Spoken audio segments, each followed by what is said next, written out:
राधे राधे, जय माता की भक्तों।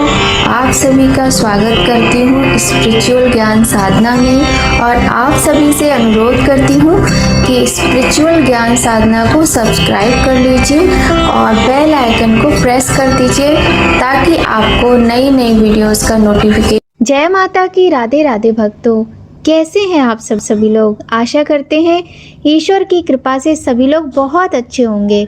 बताने के लिए कमेंट में जय माता की राधे राधे अवश्य ही लिखिएगा। भक्तों, आज शनिदेव जी का दिन है। शनिदेव जी को कर्म फल दाता कहा गया है। शनिदेव भगवान कर्मों के अनुसार ही व्यक्ति को फल देते हैं। कहते हैं शनिवार के व्रत रखने से शनि दोष में कमी आती है, साथ ही शनिदेव भगवान का आशीर्वाद भी प्राप्त होता है। शनि दोष और शनि की साढ़े साती से बचने के लिए इस कथा का पाठ अवश्य ही करना चाहिए। प्रिय भक्तों, यदि हो सके तो शनिवार का व्रत भी करना चाहिए। तो भक्तों, आज की इस वीडियो बहुत ही सुंदर है और आज की इस पावन वीडियो में हम आप सभी को प्रभु शनिदेव जी की कथा सुनाएंगे। आज्ञा दी गुरुदेव ने, दीना शीश झुकाए, कथा कहूँ शनिदेव की, भाषा सरल बनाए। बोलिए प्रथम पूज्य गणेश जी भगवान की जय, गौरी शंकर भगवान की जय, लक्ष्मी नारायण भगवान की जय। सर्वप्रथम श्री सरस्वती माँ का सुमिरन करके, गणपति जी को नमस्कार करके तथा अपने गुरुदेव के चरणों में माथा नवाकर मैं श्री शनिदेव जी की कथा प्रारंभ करती हूँ। ये शनिदेव जी जो मनोवांछित कार्यों को सफल बनाने वाले हैं तथा जिन्हें सकल नर नारी और 33 कोटि देवता योगीश्वर मुनीश्वर ध्याते हैं, वही देव मेरी त्रुटियों को क्षमा करें और मुझे अपनी शरण में लें। मेरे मन में आपके प्रति अगाध प्रेम है। यह बात सर्वविदित है कि जो लोग शनिदेव जी को ध्याते हैं उनके सकल मनोरथ सफल होते हैं तथा जो ऐसे देव को भूल जाता है वह इस संसार में महान दुख पाता हुआ नरकगामी होता है और अगले जन्म में पशु की योनि में जाता है। जो कथा मैं तन मन से कहने जा रही हूँ उसे आप भी सच्चे मन से ग्रहण करें। एक बार संसार में चहुं ओर पूजे जाने वाले नवग्रह एक स्थान पर एकत्रित हुए, परस्पर विविध प्रकार के वार्तालाप करने लगे। जब बात घूमती हुई उस स्थान पर आ पहुंची कि हम नवग्रहों में सबसे बड़ा और सर्वाधिक पूजनीय कौन सा देव है, तो प्रत्येक ग्रह देवता स्वयं को बड़ा कहने लगे। इस बात पर जब बहुत देर तक वाद विवाद होता रहा तो कोई निर्णय नहीं हो सका, तो यह तय हुआ कि चलकर इंद्र से इसका निर्णय कराना चाहिए। अतः वह 9 के 9 ग्रह इंद्रदेव के समक्ष उपस्थित हुए। उन सब की बातें सुनकर इंद्रदेव भी सोच में पड़ गए कि किसे छोटा कहूँ और किसको बड़ा कहूँ, किसकी श्रद्धा के पात्र बने और किसके कोप के भाजन। अंत में सोच समझकर निर्णय न करते हुए वह बोले, मैं अल्प बुद्धि इस बात का निर्णय करने में असमर्थ हूँ। मुझे तो आप सभी बड़े नजर आते हैं और मैं सभी का आदर सम्मान समभाव से करता हूँ। इस पर नवग्रह संतुष्ट नहीं हुए और हठ करने लगे कि इसका निर्णय आपको अवश्य करना चाहिए। तब देवराज बोले, आप लोग मृत्युलोक में जाइए, वहाँ एक अत्यंत न्यायप्रिय राजा विक्रमादित्य राज्य करते हैं। आप उनके पास जाइए, वह आपका कोई न कोई उचित निर्णय अवश्य कर देंगे। इंद्र से निराश होकर नवग्रह मृत्युलोक में जाने को तत्पर हो गए।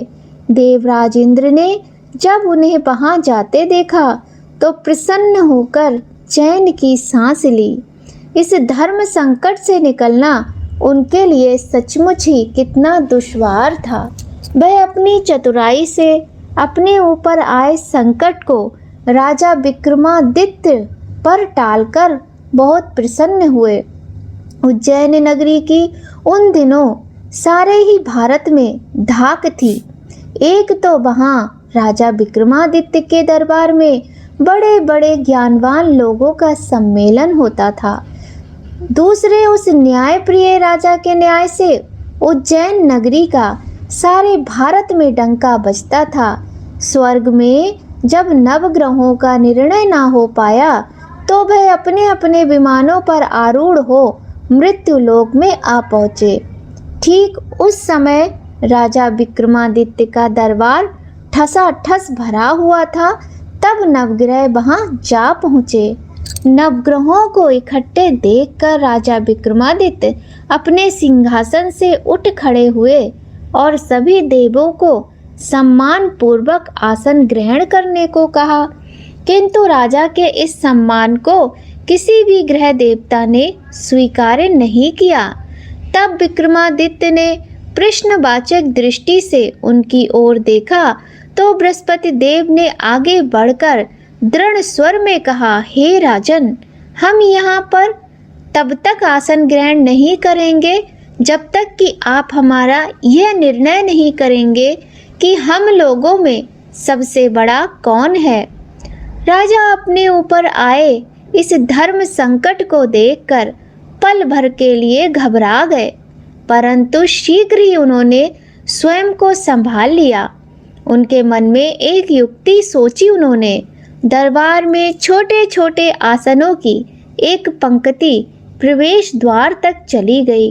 राजा ने उन लोगों से कहा कि आप यहाँ पर आसन ग्रहण कीजिए और मैं सोचकर अपना निर्णय करता हूँ।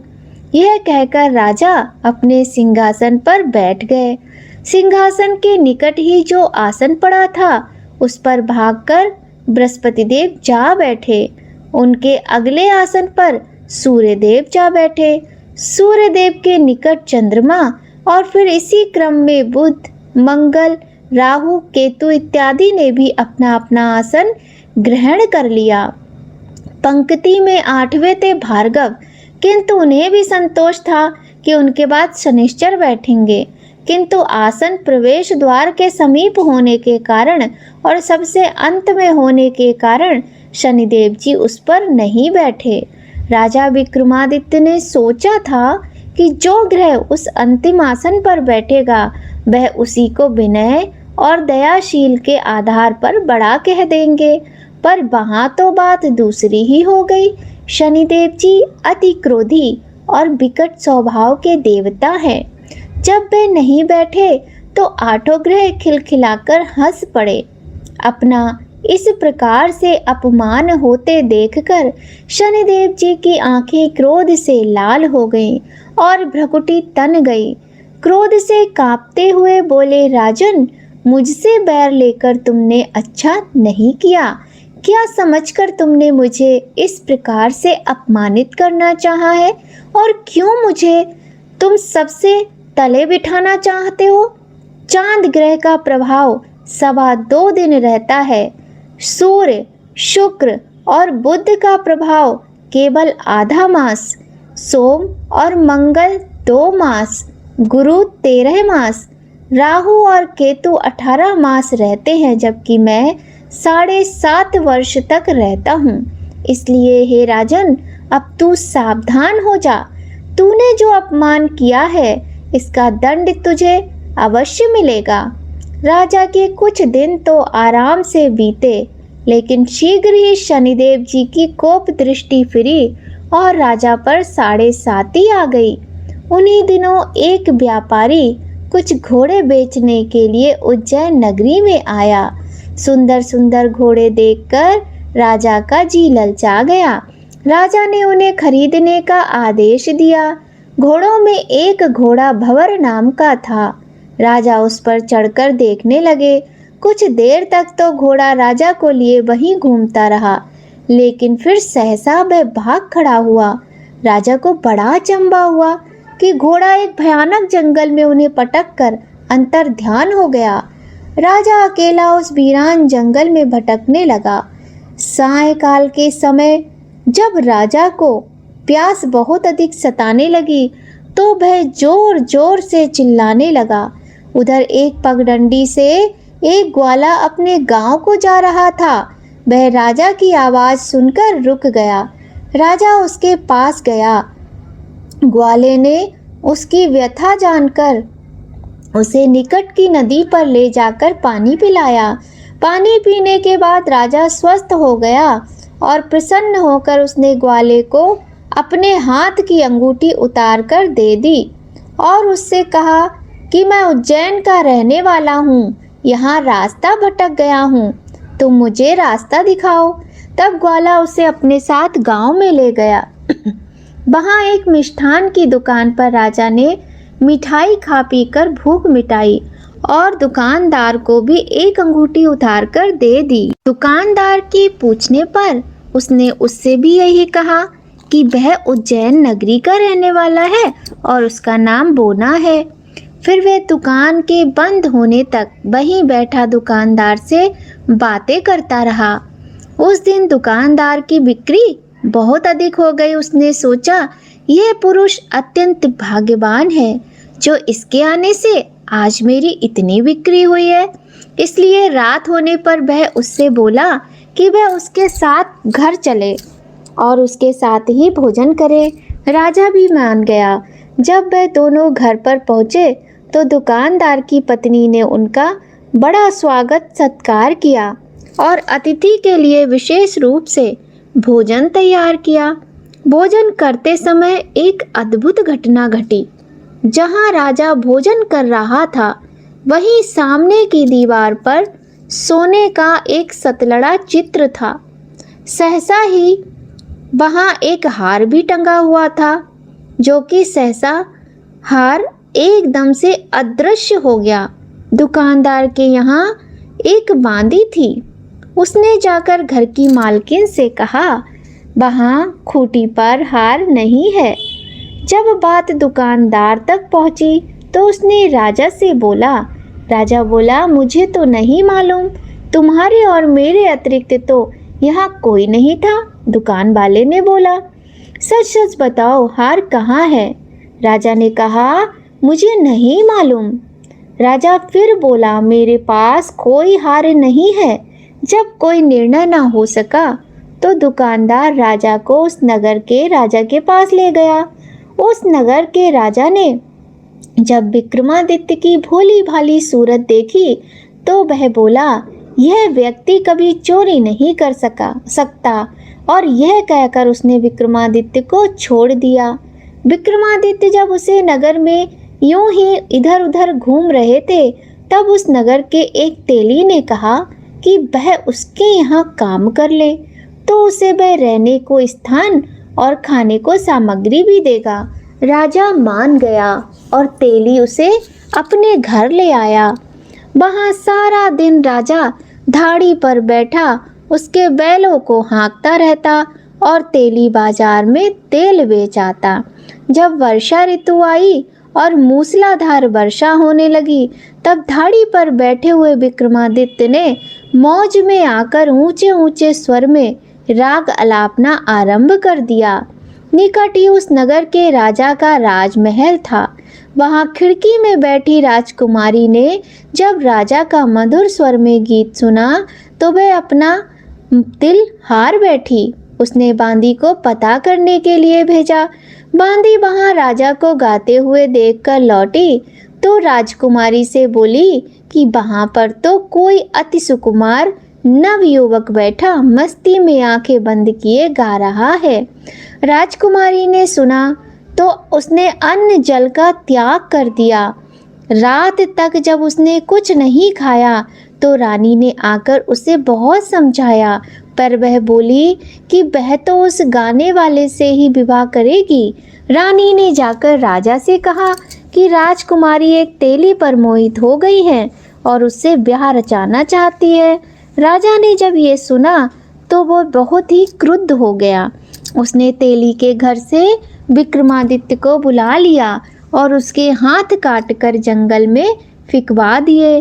जब ये बात राजकुमारी को पता चली तो वह अपनी बात पर और दृढ़ हो गई। बोली, मैं तो अब उसी वर को चुनूंगी, वह चाहे कैसा भी हो, मैं उसी से विवाह करूंगी। बेटी की हठ देखकर लाचार हो राजा ने दोबारा विक्रमादित्य को नगर में बुलवाया और उससे राजकुमारी का मामूली ढंग से पाणी ग्रहण कराया और एक साधारण से घर को बसा दिया। दोनों ही वहां रहने लगे। एक दिन जब विक्रमादित्य सोए थे तो स्वप्न में उसे शनिदेव दिखाई दिए। विक्रमादित्य ने उनके सामने नमस्कार किया और क्षमा याचना की। शनिदेव जी ने उन्हें आशीर्वाद दिया और बोले, अब तुम्हारी साढ़े साती समाप्त हो गई है। राजा बोले, मुझसे जो गलती हुई उसके लिए मुझे क्षमा कर दीजिए।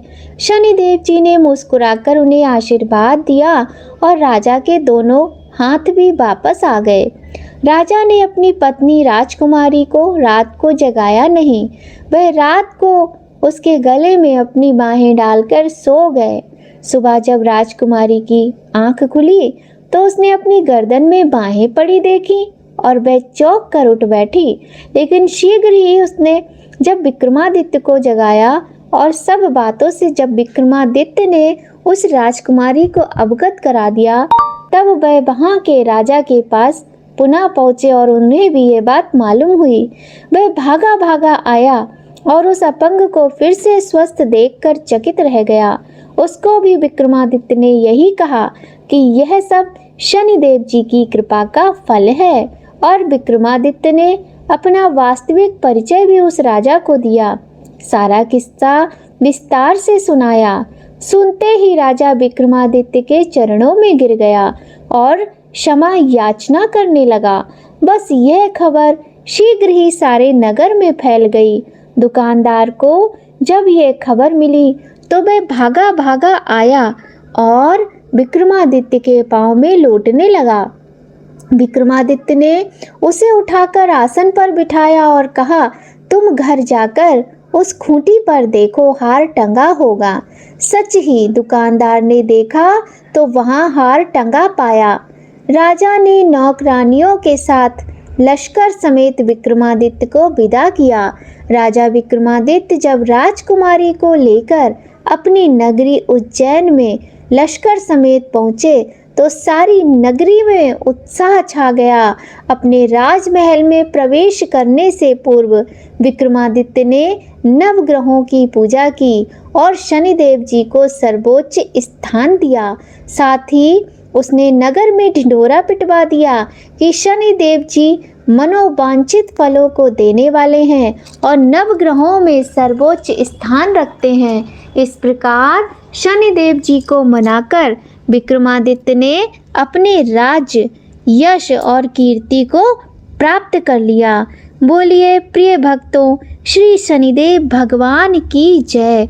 बोलिए नवग्रहों की जय। जैसी सुनी तैसी कही, इसमें झूठ न साच। विक्रम भूप इतिहास को सज्जनों देखो बाँच। सुने सुनावे शनि कथा, गावे जो चितलाए। सत्य वचन है संत का, बाको संकट जाए। बोलिए श्री शनिदेव भगवान की जय। भक्तों, हमने आज शनिवार के पावन दिन प्रभु शनिदेव जी की सुंदर कथा सुनी। कथा आपको कैसी लगी हमें बताइएगा ज़रूर। और अगर आपको हमारी कथाएं ये अच्छी लग रही हैं तो आप लाइक ज़रूर कीजिएगा। तो भक्तों, आइए अब हम कर लेते हैं आज शनिवार के इस सुंदर दिन शनि चालीसा का पाठ। जय गणेश गिरिजा सुमन, मंगल करण कृपाल। दीनन के दुख दूर कर, की जय नाथ निहाल। जय जय श्री शनिदेव प्रभु, सुनो विनय महाराज। करो कृपा हे रवि तनय, राखो जन की लाज। जयति जयति शनिदेव दयाला, करत सदा भक्तन प्रतिपाला। चारि भुजा तनु श्याम विराजय, माथे रत्न मुकुट छवि साजय। परम विशाल मनोहर भाला, टेढ़ी दृष्टि भिकुर भ्रकुटी विकराला। कुंडल श्रवण चमाचम चमके, हिये माल मुक्तन मणि दमके। कर में गदा त्रिशूल कुठारा, पल बिच करें अरि सनहारा। पिंगल कृष्णो छाया नंदन, यम कोड़स्त्र रौद्र दुख भंजन। सौरी मंद शनि दश नामा, भानुपुत्र पूजई सब कामा। जा पर प्रभु प्रसन्न हुए जाहि, रंग कौराव करे छड़ माही। पर्वतों तृण होई निहारत, तृणों को पर्वत कर डारत।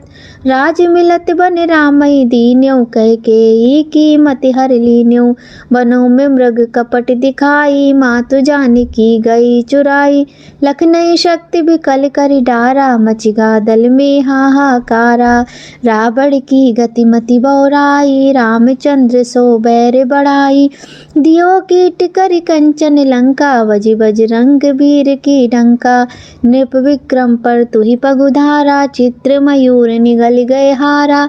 हार नौ लखा लाग्यो चोरी, हाथ पैर डरवायो तोरी। भारी दशा निकृष्ट दिखायो, तेलई घर को लू चलवायो। विनय राग दीपक मय कीन्यो, तब प्रसन्न प्रभु हुए सुख दीन्यो। हरिश्चंद्र नृप नारी बिकानी, आपों भरे डोम घर पानी।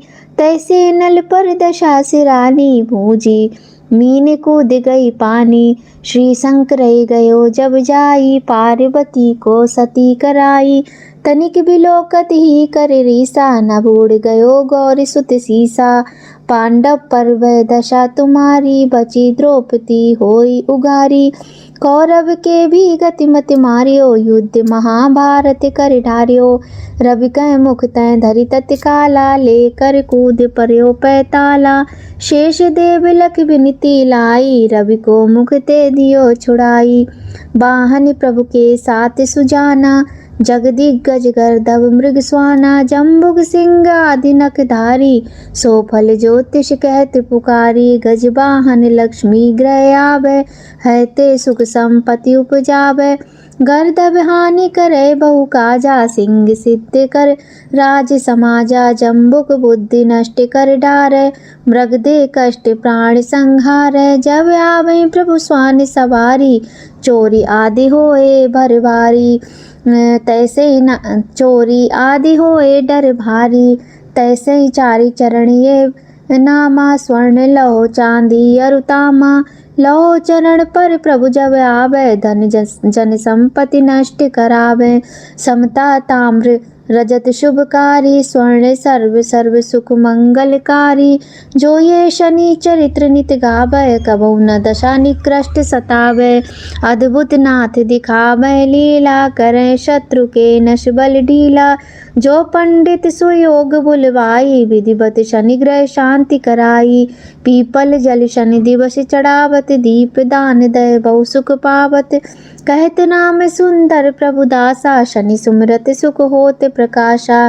पाठ शनिश्चर देव को की हो भक्त तैयार, करत पाठ 40 दिन हो भव सागर पार।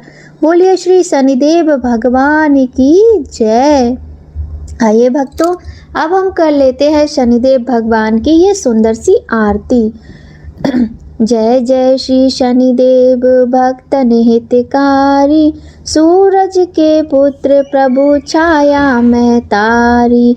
जय जय श्री शनिदेव भक्तन हितकारी, सूरज के पुत्र प्रभु छाया में तारी। श्याम अंग वक्र दृष्टि चतुर्भुजाधारी, श्याम अंग वक्र दृष्टि चतुर्भुजाधारी। नीलांबर धर ध्यान गज की सवारी। जय जय शनिदेव प्रभु भक्तन हितकारी, किरीट मुकुट शीश रचित दीपत है लिलारी। किरीट मुकुट शीश रचित दीपत है लिलारी। मुक्तन की माला गले शोभित बलिहारी। जय जय शनिदेव प्रभु भक्तन हितकारी, मोदक मिष्ठान पान चढ़ते हैं सुपारी, मोदक मिष्ठान पान चढ़ते हैं सुपारी, लोहा तिल तेल उड़द महेश अति प्यारी, जय जय शनिदेव प्रभु भक्तन हितकारी, देव धनुज ऋषि मुनि सुमिरत नर नारी, देव धनुज ऋषि मुनि सुमिरत नर नारी, विश्वनाथ धरत ध्यान शरण है तुम्हारी, जय जय शनिदेव प्रभु भक्तन हितकारी, जय जय शनिदेव प्रभु भक्तन हितकारी, सूरज के पुत्र प्रभु छाया में तारी। भक्तों बोलिए श्री शनिदेव भगवान की जय। आप सभी पर न्याय के देवता प्रभु श्री शनिदेव भगवान का आशीर्वाद सदा बना रहे, इसी कामना के साथ आज की वीडियो यहीं पर संपन्न होती है। भक्तों वीडियो पसंद आए तो लाइक ज़रूर करें, कमेंट करें, वीडियो को शेयर करें। चैनल पर यदि पहली बार आए हैं तो चैनल को सब्सक्राइब करके बेल आइकन प्रेस कर दीजिएगा, ताकि आपको आने वाली वीडियोस का महत्वपूर्ण नोटिफिकेशन सबसे पहले मिले। तो भक्तों आप सभी से विदा लेते हैं। जय माता की। राधे राधे भक्तों।